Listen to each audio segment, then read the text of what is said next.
La pregunta que muchos se hacen es, ¿qué está pasando con el billetito verde, Valeria? ¿Qué está pasando con el dólar? ¿Está cayendo por factores internos, factores externos? ¿Qué tiene que ver la Reserva Federal? ¿Qué tiene que ver la inflación de Estados Unidos? Está muy lejos del Perú. Y además, ¿qué va a pasar de repente en las próximas semanas? Hoy vamos a conversar con César Fuentes, ya está con nosotros. César Fuentes, director de la Maestría de Gestión Pública de ESAN. Señor Fuentes, ¿cómo está? Bienvenido. Muy buenas tardes. A ver, en principio, estamos viendo niveles, como el de hace un par de días, 3,55 soles, que no habíamos visto durante mucho tiempo. Así es. No, y fundamentalmente lo que tenemos es una explicación más que todo internacional, ¿no? Okay. Lo que ha pasado, si uno ve las cifras de inflación, en Estados Unidos hoy día la inflación está cerrando a 3%. ¿Qué significa eso en términos de política monetaria? Hoy día la tasa de interés de referencia de la Reserva Federal está en 5,25. Significa probablemente que van a subir un poquitito más y ahí van a plantarse, diríamos. ¿Y eso qué implicancias tiene? Que el dólar, frente a todas las monedas, inclusive las de América Latina y el sol, va a comenzar a perder valor. Eso por un lado. Y por otro lado, esto es a nivel de instrumentos que llamaríamos de renta fija. Y por otro lado, lo que está esperando muchas de las empresas en Estados Unidos es que va a haber menor cantidad de ganancias y menor crecimiento. Eso se ve reflejado también en que la gente va a invertir menos en empresas norteamericanas y por eso también el dólar va a caer. Entonces tenemos efectos en lo que llamaríamos de renta fija, vale decir, la tasa de interés de referencia de la Reserva Federal, y el otro es el efecto de la economía real, no menor crecimiento en Estados Unidos. Y ahora, si los inversionistas están, digamos, con esta expectativa, o un poco, digamos, la lectura es, ok, acá no es un buen momento para invertir en Estados Unidos, empezamos a ver otras economías. Latinoamérica, Perú, por ejemplo, por ser una economía emergente, ¿está dentro de los candidatos a donde los inversionistas están viendo? Sí, yo creo que sí. Fundamentalmente lo que hay que diferenciar son un tipo de inversiones, ¿no? La inversión directa, que es la inversión en proyectos mineros, claro, en proyectos de largo plazo. Yo creo que eso sigue una tendencia de largo plazo y diríamos es estable. Lo que puede aumentar es un poco quizá la inversión en portafolio, ¿no? Gente que comienza a ver, por ejemplo, la posibilidad de invertir en bonos soberanos en el Perú, pero por lo general lo que estamos viendo ahora es que hay diríamos, una actitud muy defensiva en términos de inversionistas, ¿no? En el largo plazo, defensiva, y en el corto plazo quizá algo de especulación, pero no mucho. ¿Qué quiere decir entonces eso en términos un poco más sencillos para que el cliente lo pueda entender?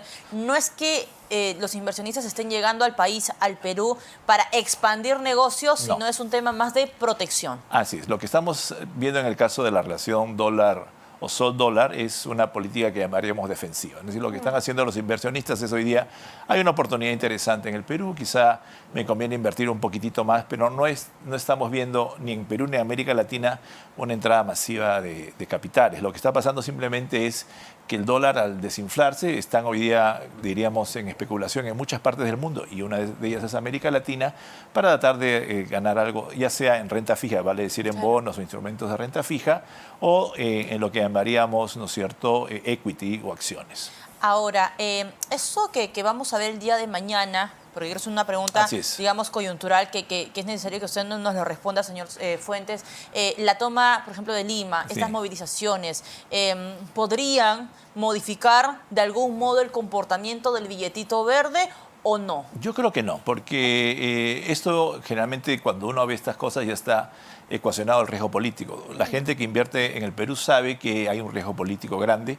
Lo que sí puede afectar son actividades muy sectoriales. El turismo, por ejemplo, es una, ¿no?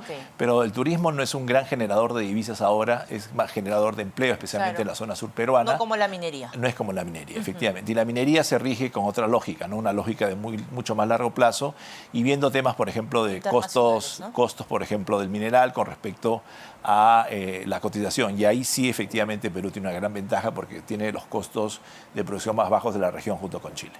Ahora, y probablemente muchas personas dirán, y lo he visto en redes sociales, ya está bajando el dólar, ¿no? Mucho, digamos, por debajo de lo que había cerrado el año pasado, en 3,80 aproximadamente, si es que mal no recuerdo. ¿Por qué no baja el pollo? ¿Por qué no baja el combustible? Si cuando subía el dólar también subía esto. ¿Cuál es la explicación que le damos? Bueno, la explicación es, claro, hay una parte de los insumos que son importados, pero entre que viene el insumo y llega al consumidor hay un camino, ¿no? Que es el camino, ¿no es cierto?, de la distribución. Por eso es que no es inmediato. Que no es un agente, son varios agentes. Son varios agentes. Entonces yo puedo tener, por ejemplo, estructuras de importación, pero tengo una estructura local de monopolio o oligopolio. Eso no no reduce realmente el precio.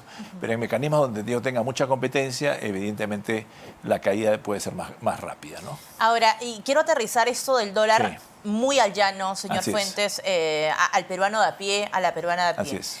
¿De qué manera se beneficia o cómo se beneficia el peruano, digamos el trabajador peruano, cuando el dólar empieza a caer? Cuando empieza a caer hay una parte que no se ve en el corto plazo, que es hay una reducción, no en el corto plazo, pero sí de muchos insumos, ¿no? Por ejemplo, muchos insumos que están asociados a la producción o al consumo doméstico. Por ejemplo, mucho el trigo, el arroz, muchos de los insumos que nosotros usamos son importados.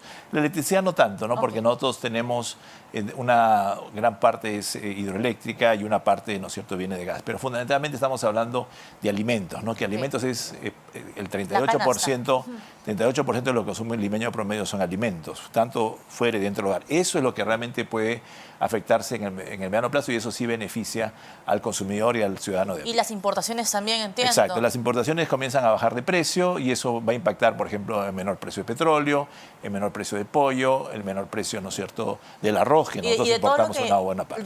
De todo lo que importamos también, electrodomésticos, celulares, claro, pero lo más acucioso probablemente para el ciudadano de a pie hoy día es la parte de alimentos, ¿no? 38% de la ganancia son alimentos y es donde el ama de casa ve justamente esto cuando va a los mercados, que ya subió el precio del pollo, el precio del arroz y eso es lo que más golpea a la economía popular. Ahora, y lo llevo al otro lado de la vereda, señor Fuentes.